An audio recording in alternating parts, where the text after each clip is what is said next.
Content warnings for this episode of Sekiro. Blood, gore, bright flashes, loud noises, vomit, dismemberment, disfigurement, fast aerial movement, visual overstimulation, and animal cruelty. A lot of things are going to be moving very fast with like wind and particle effects everywhere, so please be aware of that. For things relating to disfigurement, it's more of the body of a creature and things that have happened to it visually that you can see about it, but that we won't be seeing too much. I was considering putting in a warning for eye harm. There isn't, like, the eyeball isn't harmed. A puncture is made near the eye, but not the eye itself, so just be aware of that. I hope that's all right enough, and let's get on to the episode. Hello there. Welcome back to Let's Play Sekiro. Here I'm looking at a shrine for the Divine Dragon. The pronunciation would be Tianlong, I believe. Again, I don't speak Mandarin or any Chinese languages, unfortunately. It'd be nice if I did. That would be a very good skill to have. So, Bob the Hollow was the one who pointed that out, that I saw on video. I'm not sure if he noticed it first. He might have, and because I haven't really seen anyone else talk about it. But that little shrine there is in the antechamber near the dojo for Ashina Castle. This episode is going to be some stuff. It's going to get pretty anime, maybe? Very mythical. Here is the way to the sanctuary. This is near the palace grounds idol. We saw a small portion of this area in the Great Colored Carp episode. This episode is going to be about going to the Divine Realm. We're not actually there yet. The game kind of talks a little confusingly about it. Takeru, the previous divine heir before Kuro, was actually from the Divine Realm. Tomoe was set up as his guardian, and she is from here too. Tomoe likely being one of the Okami. All of her descriptions basically describe Okami, except they don't call her Okami. But she's from the Divine Realm. She might have been one of the original Okami even, so she technically might have been like a predecessor to them. All of their techniques are based upon her. This is also the area where the Spiral Cloud Passage is. It's above the sanctuary, but not actually here in game. You can see it when looking towards this area from a distance, but it's not actually here when you get here.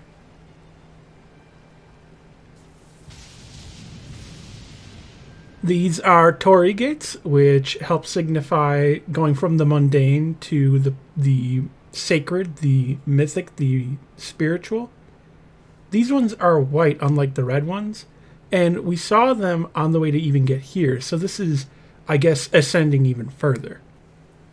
This spot is a little bit dangerous right here. There are 3 purple Okami.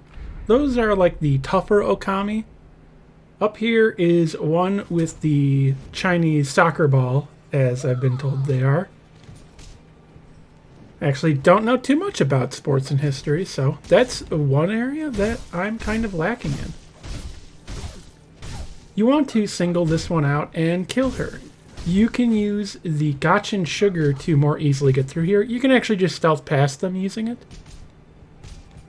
Over down there are 2. There is a sword one and a spear one. They're pretty dangerous. So we can just anti-air death blow her, then we can come down here. I do something a little tricky here.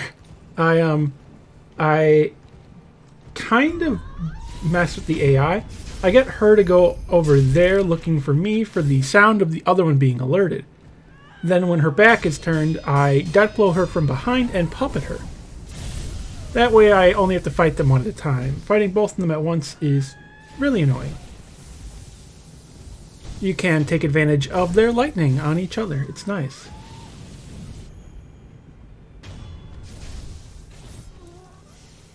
So the spiral cloud passage is supposed to be above here, but isn't in game. When you look at this skybox here, it's actually like perfectly static. There's particles in the air, but they don't move. I don't know what's up with that.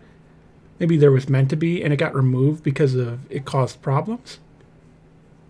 This is actually the fountain head, the mouth from where the water of the fountain comes out. It goes down these steps and down the side into waterfalls and leads into the rest of the water around Ashina.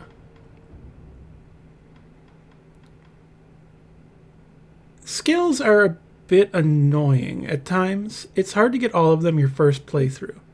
You probably want to wait until later ones. Skill points are a little bit just frustrating. They get harder to earn over time because of scaling.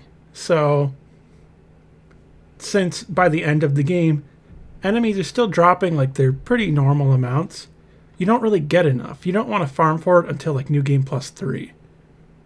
Then you can fairly easily get the skill points. Amiibo balloons and things can help with various things, but they don't have Amiibo balloon for getting skill points. At least not that I can recall.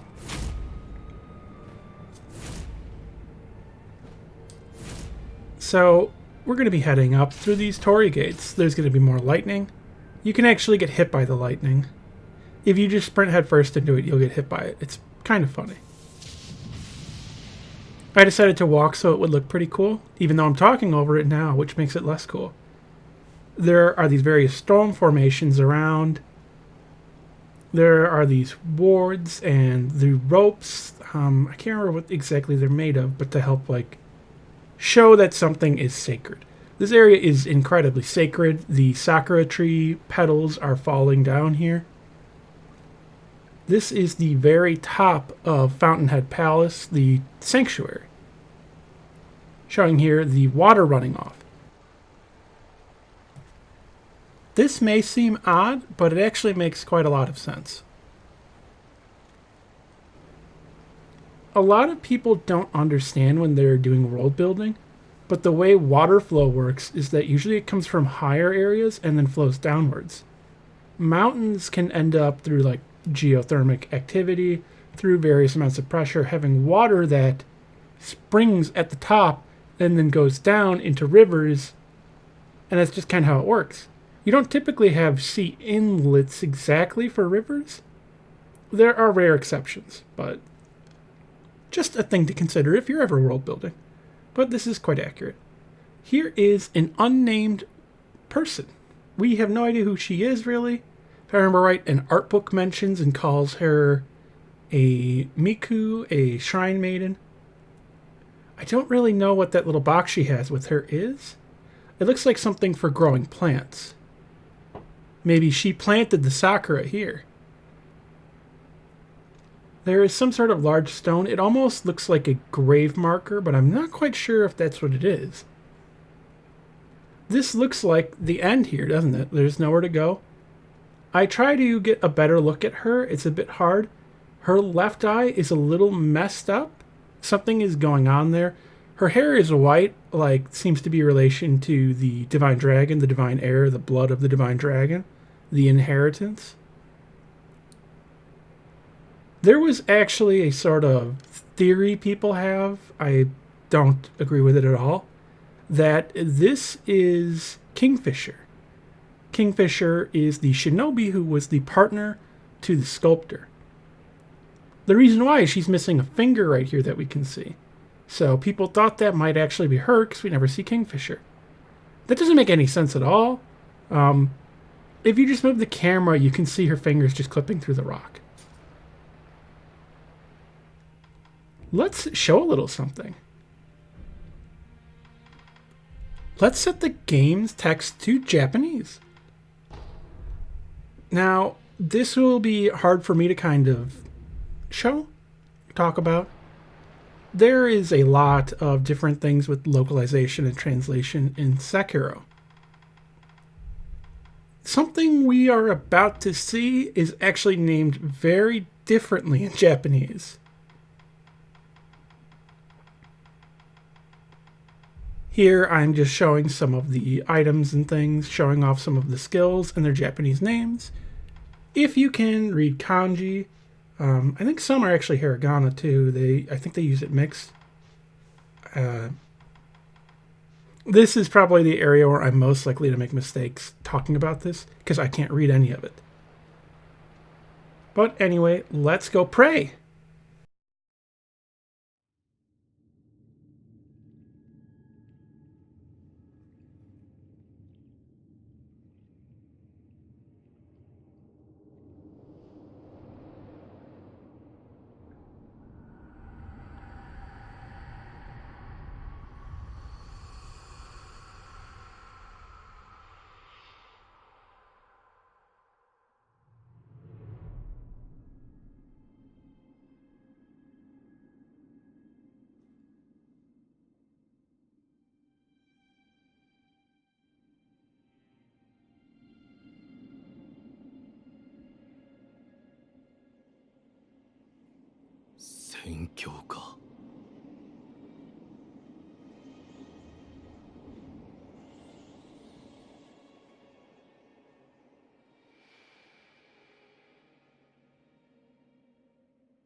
And now with English text.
So you can see in the top left the name, and on here on the screen, Elders of the Whitewood or Plainwood is the translation I was told is a bit more accurate.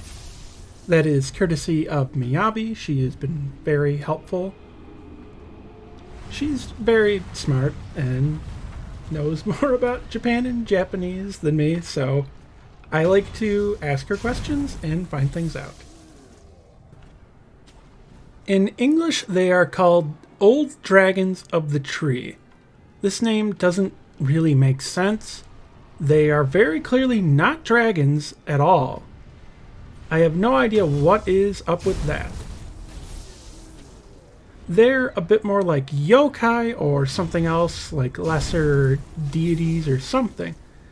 They all seem very ill. They're constantly vomiting all over, which maybe helps to show the corrupting influence of the dragon here, or perhaps something else is going on and infesting the Sakura tree. It's really just a puzzle fight. You need to kill the pale ones.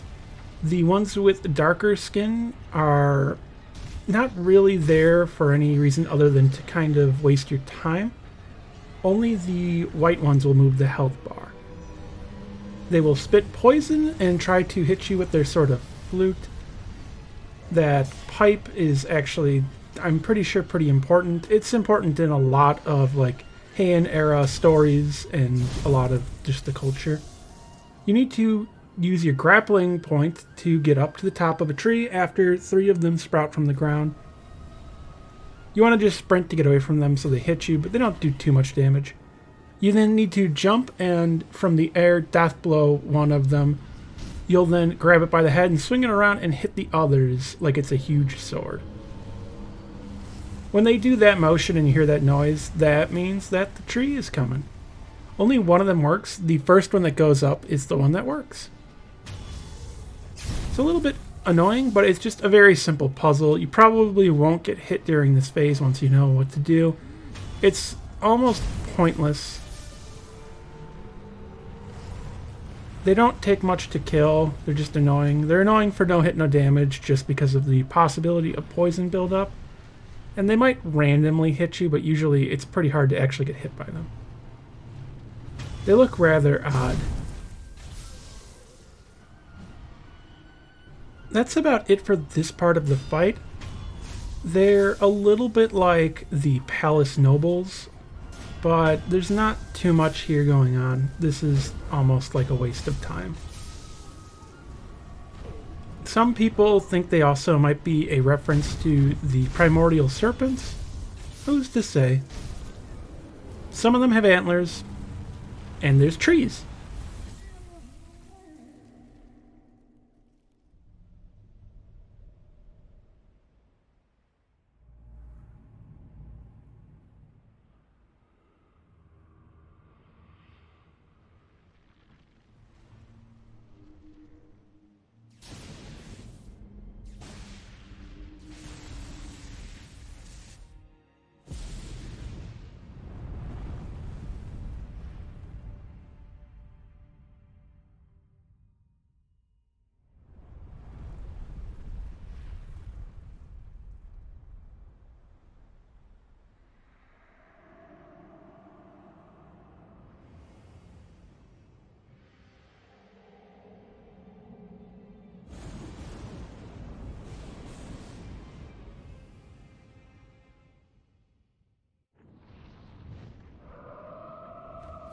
So here we are to the actual boss. This is the Sakura dragon. Again, translation courtesy of Miyabi. That also just fits with, all the Sakura stuff, and it's a dragon. That's specifically what it is a dragon of the Sakura. In English, it's just called Divine Dragon, which is still a good name. That one's a good one. That one still works. Tianlong, the Divine Dragon, in Chinese legend and in various different Asian cultures. This fight is almost like a big set piece. It's about avoiding attacks and getting onto the branches and hitting it with lightning. This is the immortal creature that is kind of the root of all problems. Specifically, it took root in Ashina, and that's kind of what brought everything. Seemingly came after it were the centipedes. This is the creature that is responsible for the divine heritage. When you look at its body, it's very damaged. It's hurt. It's almost like something fought it and scared it away. Something repelled it. The arm it is missing is its left arm. That is the same arm that Sekiro and the sculptor have lost. Its eyes are injured, specifically its left eye. There is just a lot of similarities between the markings and injuries on various characters that this dragon also has. For this fight, again, you just need to dodge its attacks or deflect them. You need to jump onto the branches and throw lightning back. You can deflect it. The sword, if you're close enough, actually does hit you, so you can deflect the physical part and it pushes you back more so. If you stand on the branches, lightning will come down, and since you're on the ground, you'll take damage. Again, showing on the ground, deflecting that and getting pushed back. The deflections for this thing are rather annoying, I find. It's just kind of hard to tell because you're not, for the most part, getting actually hit by the blade. you're deflecting the wind that comes. This is also probably a Seath the Scaleless reference. It's pale just like him. If you examine its body, it's not really covered in scales. There's scales around the face, but nothing else really. It actually has little arms along the neck body area, and then the big arm at its side. Sometimes when you're strafing directly to the left or right, you'll still get hit with the sword swing. It has a few different ones. It can do a thrust in a later part, it can do an overhead, and it can do a sweep, and it can do a diagonal upwards. The diagonal upwards is what it does if you're on the branches. That move where it comes down with its neck, you can hit it during it, but it's kind of hard. It will actually do posture damage to it. If you don't throw the lightning, you get hung up in the air. At times when it's coming down with its neck, lightning will come down, and if you're too close, or it'll just land right on you, you'll take damage. It's almost unavoidable. If you are blown back with the lightning, you can actually throw it before you hit the ground. Sometimes I've had it not work, but mostly it does work. Here I actually jumped off the invisible wall at the back, so it looked like I jumped off the camera, which is pretty funny. The sweep you just want to jump over. It's kind of slow and delayed, so you'll want to jump as the sword is actually coming down, not when you see the kanji. If you run away from the wind, it won't actually blow you back if you get far enough away, so there's a zone you can kind of stand. This is referred to as when Divine Dragon goes berserk. Not like Guts. Though kind of like Guts because of the whole arm thing, yeah. And the eye. But anyway, you want to deflect this, jump the sweeps. He has a sort of thrust here. It's actually misleading. I've looked at this really closely. That's not a thrust perilous attack. It's this follow-up sweep he does. That's why there's a perilous marker there. So you can deflect it, but I never have. I've never blocked it, so I just dodge through it. You can hold block here and block most of them. Even though you won't be posture broken, sometimes it'll just get through your guard. I don't really know why that is.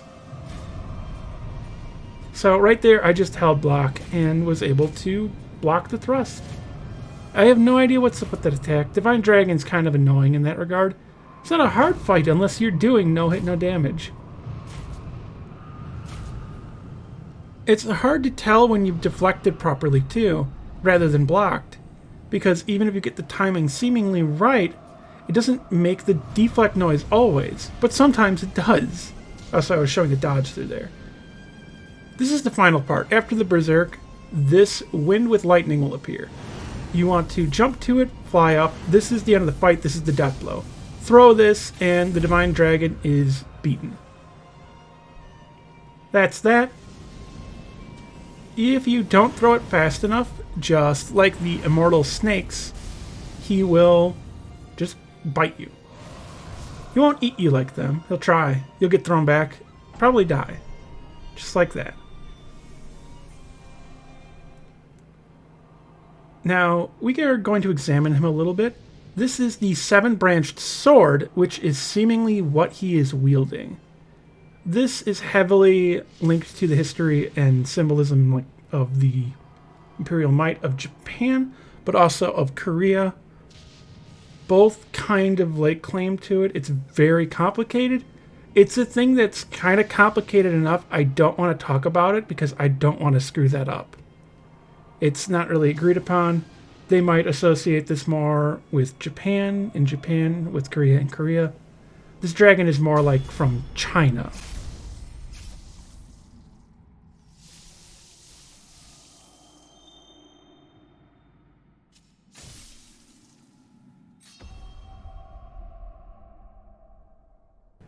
Gracious Gift of Tears. That's the name of the red mortal blade. We are now back in Ashina Castle. We got the Divine Dragon's Tears. We did not kill it. You actually can't kill the Divine Dragon. They mentioned specifically, even with the mortal blade, it's totally immortal. Beyond death, we can't kill it. We are actually stabbing into its tear ducts and ripping out its tears. Here is the Japanese text for its memory. I show that off. I also show off the English here. So, things have kind of gone bad. We're back in Ashina Castle. It's time to regain all the idols because now we are in what is called Phase 3 of Sekiro. This is the ending along the Kuro path. You never actually see this if you do the other path. So we have diverged quite a bit. I will show the other ending when we get to the actual ending. Just showing here the names of areas in Japanese. If you read Japanese, you can compare, probably point out various ones that don't make sense, and highlight the problems with the English localization. I do want to stress localizing is very hard. They have to make a lot of decisions on what to do, what to localize, how to translate things, to make it so that the audience they're giving it to can understand it. I think this one just has certain problems. At other times, it can be fine. But that's about it with some of the language stuff. We're going to go find out what's going on over here. That is Ishin Ashina on the ground. Over here is his sword. You're going to see his scabbard on the ground. That is the aroma that we created for the Divine Realm. This is his sword. This is the sword he's holding as Tengu.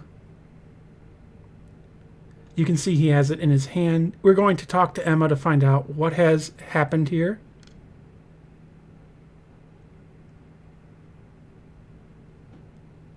You'll also see that, I believe, next to him when he's sitting in his little tower.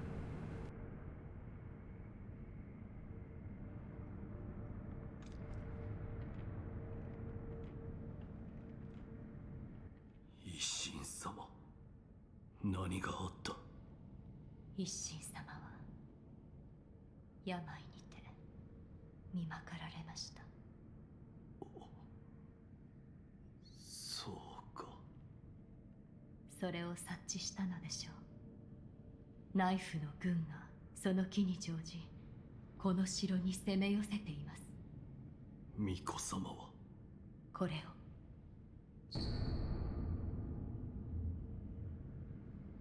この鍵、巫女様は場外への抜け穴か。はい、狼殿。月見楼がある水の手クルアの堀、その終端にある抜け穴に向かってください。クロウ様はその抜け穴から場外へ脱し、すすきの原であなたを待っているはず。わかった。一心様の命にて、ヨタカの衆が目印ののろしを屋根上に置いています。ヨタカののろしをたどり、クロウ様を追ってください。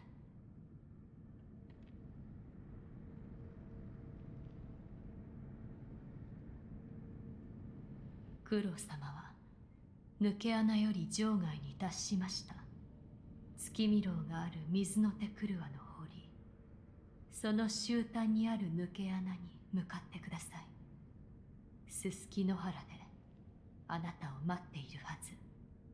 一心様の命にて、ヨタカの衆が目印ののろしを屋根上に置いています。ヨタカののろしをたどり、クロウ様を追ってください。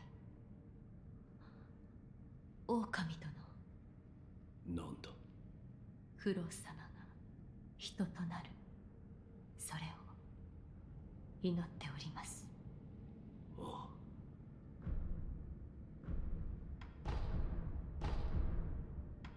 すみません。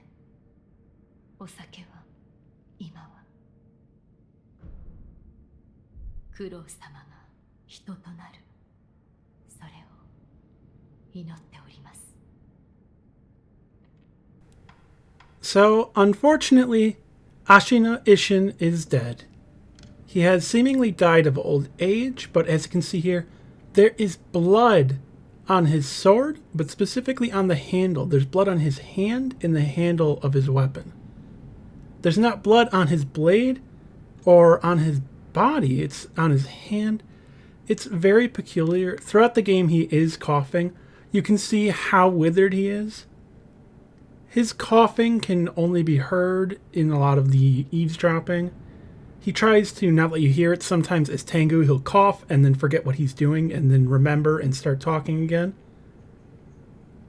Here, Emma can give you the Mushin esoteric text if you don't have it already.